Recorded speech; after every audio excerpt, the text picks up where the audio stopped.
Welcome back. If you've been missing notifications from Google Chrome or not hearing any sound or vibration when alerts come in, this quick guide will help you fix that in just a few steps. Let's get started. First, grab your phone and open the Google Chrome app.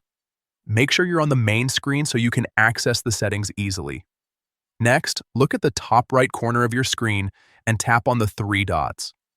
This opens the Chrome menu where you'll find different options to customize your browsing experience. From the menu, scroll down slightly and tap on Settings. This is where all the important controls for Chrome are located. Once you're inside Settings, find and tap on Notifications. This section allows you to manage how Chrome sends alerts to your device. Now, the first thing you want to check is the main notification switch.